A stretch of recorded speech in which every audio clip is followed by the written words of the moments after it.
Hey, hello again. This is Tommy, and I would like to welcome you for joining me today on this video. And today I'm going to focus mainly on the top questions about high blood pressure. See, there are almost about half of the adults globally have high blood pressure, and they do not know this. So I believe high blood pressure is one of the conditions that can be prevented, and therefore I'm going to be answering lots of questions today. Well, not lots, at least four main questions today on high blood pressure. And also I want to share with you the latest news that I believe that the government, what the government is trying to make the supermarkets do with regards to making healthy foods available. I want to know what your thoughts are on this. Do you feel like it's going to work or it's not going to work? I really want to know, and I'll be sharing my thoughts on that as well. So I would like to invite you to, first of all, like this video. If you love anything to do with health, you would like to prevent certain conditions, diseases like high blood pressure, high blood sugar, chronic inflammation.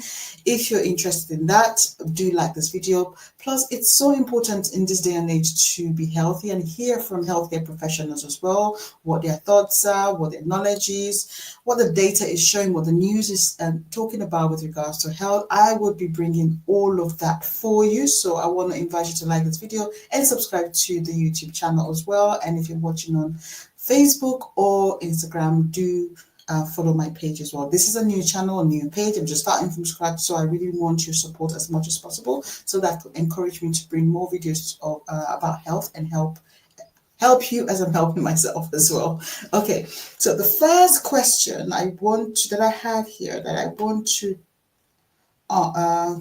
answer really is, what food should I avoid with high blood pressure? What food should I avoid with high blood pressure? So this question is really for like mainly people over 40, to be honest, or if you already have high blood pressure, or if you want to prevent yourself from getting high blood pressure. It's so important to know the type of foods you should avoid as much as possible. So the two things I wanted to focus on when it comes to food is salt and processed food. Salt and processed foods. Why do I say this? See, majority of the foods that we have out there are high in salt. There is so much food out there today that are high in salt. How can you prevent this? Because if you go to the supermarket, you process foods there, they're usually high in salt. If you're cooking at home, you want to know how much salt you should have. But before I answer those questions, the first thing is to really understand how the salt, what's the impact of salt on the blood pressure. See, when you take a lot of salt on a daily basis, what tends to happen is that it increases the volume of your blood, your volume of water in your blood. And when that happens, it puts a lot of pressure on your blood vessels, meaning that, your blood vessels require certain pressures to contract and relax, so that it can pump blood properly at the right pressure. But when the volume is too much, you just imagine yourself trying to blow a balloon. You increase the pressure and the balloon is going bigger and bigger. Similarly, when it comes to blood vessels, is that when there's too much pressure on them, this is where we get a lot of problem. And this is where we get high blood pressure. And then from high blood pressure, when it's not controlled, leads to other forms of diseases. So going back to salt, the main culprit in salt is sodium. When you have too much salt, you may have too much sodium in your blood, which increases the volume of your blood, therefore increases the pressure on your blood vessels. Now, what type of food, how can you really avoid salt? The first thing you want to focus on is processed food. Most processed foods out there are high in salt. To be honest, if you're eating things like crisps on a daily basis, you are more likely to be taking about 9 to 12 grams of salt on a daily basis. And to be honest, this is really high because you want to focus on between 5 to 6 grams of salt on a daily basis, but most people don't. And this is where we get a lot of problem because a lot of times we are taking too much salt for the body. Also, when you cook, see, a lot of African, Caribbean meal, I understand we love our spices, we love our food so much, we love it so much, and we love salt. This is the culprit. But you have to understand that when you are cooking, the total to focus on a daily basis should be around 6 grams of salt. So what does that mean? It means when you're cooking, you literally should just be sprinkling salt on your food and not really putting so much on it, because that's where you get into trouble when you're having too much salt. Okay, so the second type of food to focus on if you want to lower want to lower your high blood pressure, if you want to lower your blood pressure, is processed foods. As I already mentioned, processed foods are usually high in salt, high in sugar, and this is where we get a lot of problems. You have to learn how to reduce the amount of processed food. So what type of processed food am I talking about? I'm talking about things like savories, like crisps, right? Even sandwiches that have fillers, even things like salad dressings, because you might be having salads and you feel like you're eating really healthy, but when you're putting those dressings in, you need to check the level of salt inside. So those are the culprits. Processed foods are high, usually, I've not seen a processed food that's not high in salt. They're usually high in salt, and you have to be careful when it comes to that. And so let's go to the next question. The next question here is, let's go to the next question is, where are we? Where is the next question? I need to go to the next question here. What is the next question? Bear with me as I open it up.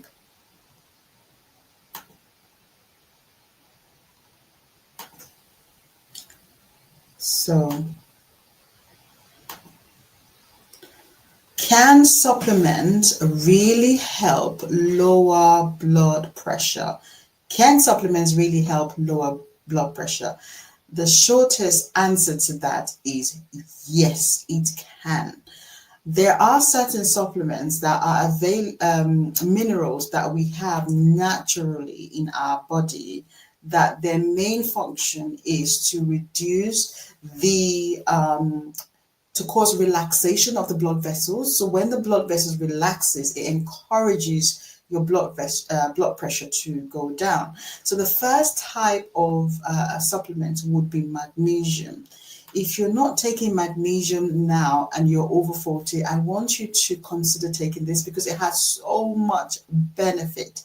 So the benefit, especially if you take magnesium taurate, it helps your blood vessel to relax. And when your blood vessel relaxes, that encourages your blood pressure to come down. And when your blood pressure comes down, obviously that is the effect that you want to achieve. There are other types of magnesium in the market as well, magnesium glycinate, but that is really geared to if you are looking to sleep better. And it's because of the relaxation effect of magnesium. You can also find magnesium in bananas and spinach. And, because you don't know the amount that you are eating when you have these vegetables or things, you may want to just add that supplement magnesium. Another supplement that can help manage your blood pressure in terms of lowering it is supplements that contain potassium. See, potassium helps to balance the sodium. Remember I said sodium is the culprit when it comes to high blood pressure, which is found in salt.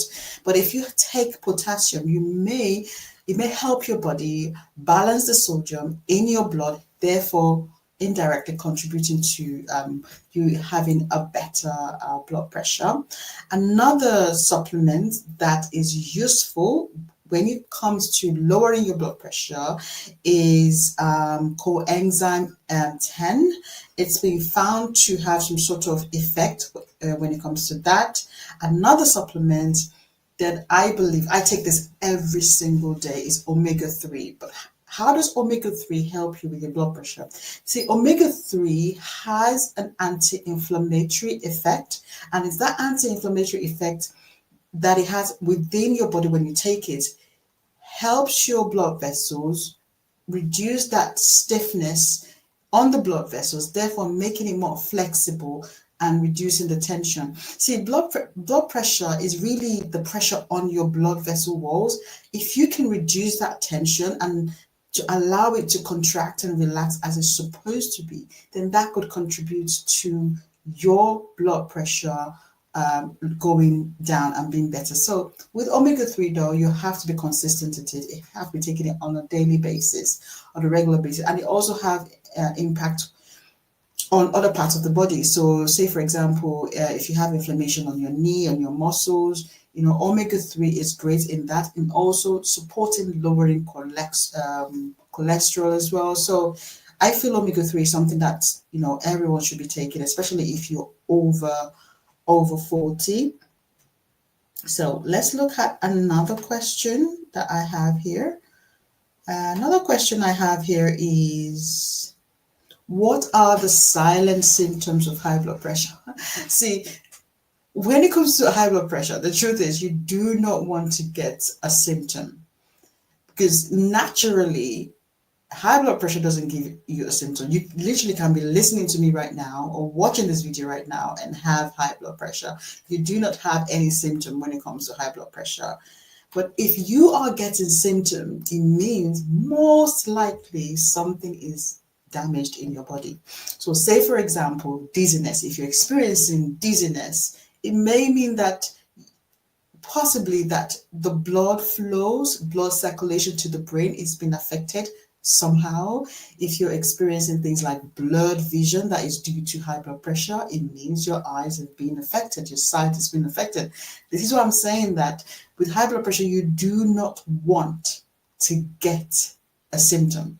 This is why you have to be monitoring your blood pressure on a regular basis. And I'll tell you now in a minute the ranges you should be looking at and how often you should be monitoring your blood pressure, because you don't want to get symptoms seriously. I see so many things online that people's talking about, symptoms of blood pressure, these are the symptoms of blood pressure.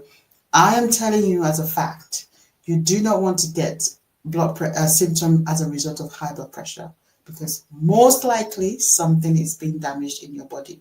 So with high blood pressure, is more of a preventative rather than, it's preventative measure rather than treatment with regards to what I'm talking about right now. So the next question that I have here, the next and the final question is, how often should I check my blood pressure?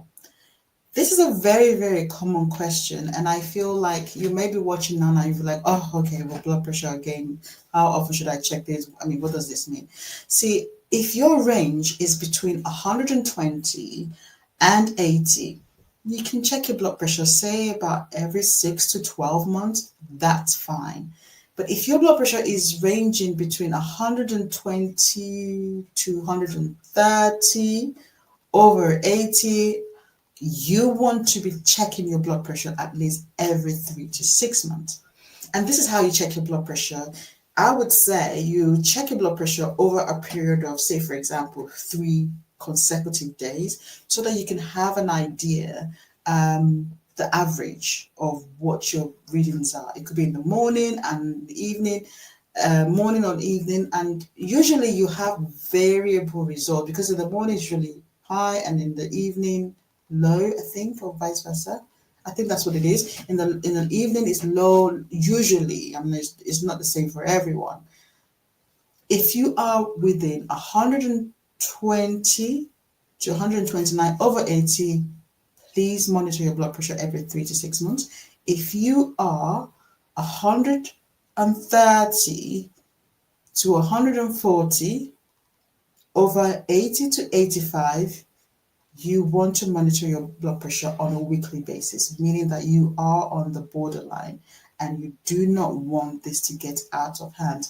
There are things that can be done to prevent you going over that borderline. A good example, even myself, like a couple of years ago, I just realized I was experiencing shortness of breath, any little movement or exercise or activity, shortness of breath, and I was putting on so much weight, and I realized, oh my goodness, it's not about the knowledge you have. A lot of doctors, health, pharmacists, nurses have a lot of knowledge when it comes to health, but it's not the knowledge, it's what you do with the knowledge that you have. This is why that doctors can still get sick, pharmacists can still get ill, because it's not just about the knowledge, is what you do with the knowledge. So a couple of years ago, I started realizing, oh my goodness, I have to take my health serious. So since then, been trying to lose weight, been losing weight gradually. I'm not there. I'm not at my goal yet. I'm still work in progress. But I can see the impact on my blood pressure. I can see the impact on my health, and taking the right supplements like magnesium, omega-3. These supplements help you within yourself. It's all about trying to prevent condition like prevent high blood pressure, especially if you're within, if you are from the African, Caribbean background, you are at a higher risk of having a high blood pressure. And if you're over 40 as well, it's just the way it is. So more work needs to be done. Okay, having said all of that, I want to share with you, as I mentioned earlier on, I want to share with you what I found, what the government is trying to do. I want you to have a listen to this, and I need your feedback on this. Then let's just quickly. This farmers market in West Yorkshire offers healthy food at affordable prices, something the government... Let's try again. This farmers market in West Yorkshire offers healthy food at affordable prices, something the government's keen to promote under new plans to tackle obesity and get the nation eating well. The 10-year strategy includes supermarkets doing more to make sure healthier options are available on their shelves. If they don't, they could be fined. If we reduce calorie intake in this country by just 50 calories a day, that would lift 340,000 children out of obesity and 2 million lives. Let me finish the answer. Now, by taking the approach we're taking with supermarkets, they will decide through the combination of where they put their products, how they do price promotions, the reformulation, what products they choose to put on the shelves. They will work with us to make sure that we nudge people in the right direction without any of us even noticing. Treatment of obesity costs the NHS just over £11 billion every year. These changes are going to put more responsibility onto big business to make sure what they're doing is being held to account. Retailers will have to report their sales of healthy food to the government. To make sure stores have a variety on offer, they're given a point score based on their health content. The health score of the average shopping basket is 67 out of 100. The new initiative sets a target to raise this. Okay, so I would really want to know what your feedback is. Do drop it in the comment section. I'm so interested to know what people's feedback is with regards to this. My opinion, I love this idea. I totally love this idea, because when you walk into supermarkets today, from the moment you walk into the supermarket, is full of junk processed foods. And if you're like me that has a sweet tooth, this is a problem. This is a problem. So I feel like if the supermarkets make healthy foods more available, then that could help us, help a lot of people. And a good example is if you're on your break now, for example, if you're at work and on your break and you just want to have something very quick to eat, all you see is a cafeteria with lots of cabs and croissant and things like that. These are not healthy. Supermarkets, you walk into supermarkets, loads and loads of junk food. It's not really helping at all. So I feel this initiative is good, but how are they going to implement this? Are they going to, is it, I mean, they said some points, are they going to force the supermarkets? At the same time, from a business point of view, supermarkets will sell what people buy. So if more people are have more education, more knowledge about their health, about their well-being, if they're motivated to do this, and they will go into the supermarket and buy healthy foods. However, if not, what is the incentive when it comes from a supermarket point of view? Because they need to make money to pay their bills, right? To pay for their staff. And if people are not buying this, how is it going to help them? So I feel like the work is not just from the supermarket point of view, it's from people as well. Because if you spend your money and buy, the supermarkets will make more available, and then they can make more money. Because if people are buying, they're making more money. It's a win-win situation. I guess that's why videos like this, in terms of promoting health, more education on health, on preventing diseases is quite important, so that we can live longer and live healthier. And I mean, if you're on medication as well, there's nothing wrong about it. It's just more like, how can you manage your health better without having to add more medication, increase your strength of medication, or make the condition or disease worsen? That's not what we want to do. We want to improve our health. That's the purpose. So do you like this video? I really want to push this channel, so do support me and subscribe to the channel. Follow this my channel as well on Facebook and Instagram if you're watching from there. I will really appreciate it if you do this, and hopefully I'm able to help you. And if you feel like other people can benefit as well, do share this video as well. So see you in my next video. Bye bye.